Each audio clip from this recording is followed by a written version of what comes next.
Hey, what's up everyone? In this video we're comparing the Reebok Symmetros against the Asics Evoride.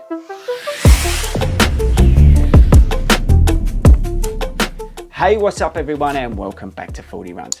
Now if this is your first time at Fordy Runs, I want you to smash that pink button down there that says subscribe on it. Go to our Facebook page and join the Fordy Runs running community and check out the description. There's loads of cool things, including a link to both of these shoes, the Reebok Symmetros and the Asics Evoride. Now I thought this would be a cool head-to-head, so let's get stuck in. Right guys, so two very good daily trainers on the channel today. Two very muddy daily trainers as well. Probably should have cleaned these before we did the reviews of these today, but anyway, it is what it is. And look how lazy I am. I still have that tied up from where I pulled them off my feet. Now, let's get into some of the stats and some of the features. Now, firstly, both of these shoes are under £100 here in the UK, which is awesome. We do love a running shoe that's under £100 on Fordy Runs. But we'll start with the Reebok and the Symmetros, which has got this Float Ride Energy midsole. Like I said a second ago, it's under £100. It's 9.9 ounces. You've got a 9mm drop, breathable engineered mesh upper. You've got a 3D molded heel counter for a locked in fit. Carbon rubber outsole for targeted traction and durability. Then we've got my old favourite, the Asics Evoride. Now this shoe, I love this shoe, which has got the guide sole technology borrowed over from the Glide Ride, which if you've been living in a shed and never seen Fordy Runs before, I absolutely love that shoe. But yeah, it's borrowed some of that from the Glide Ride, which is very, very cool. This shoe, like I said a second ago, is under £100 here in the UK. You've got the Flight Foam Propel technology, which is lightweight midsole foam, which is responsive for a more underfoot cushioned feel. You've got an engineered mesh upper. The shoe weighs 9.45 ounces. It's got a 5mm drop, and that's about it. It's held up pretty well actually on the canal pass, don't you think? Even though it's basically just a slab of rubber, and that's doing very well down there as well. So two different sort of feels from the midsoles, I would say. This definitely feels more springy, the fresh foam from Reebok.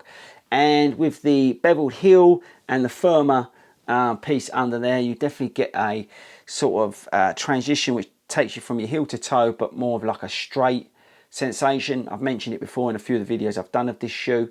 I really notice the feel from when I'm landing on more my heel area, because I'm a bit of a heel striker, and I just feel like it's pushing me forward but straight, which is kind of a cool sensation. It's not a stability shoe in any way, but I just didn't feel like I was moving around that much, which is kind of cool.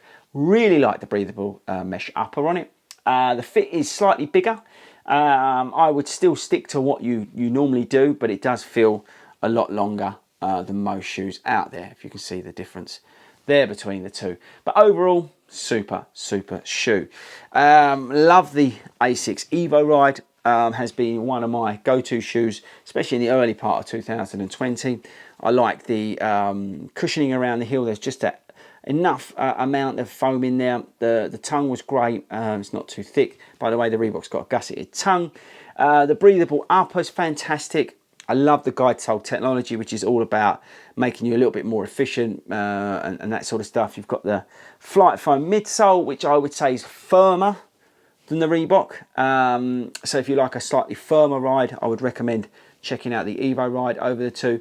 And I really like the sort of rocker sensation you get off the shoe. I feel this shoe is more suited for those up-tempo runs.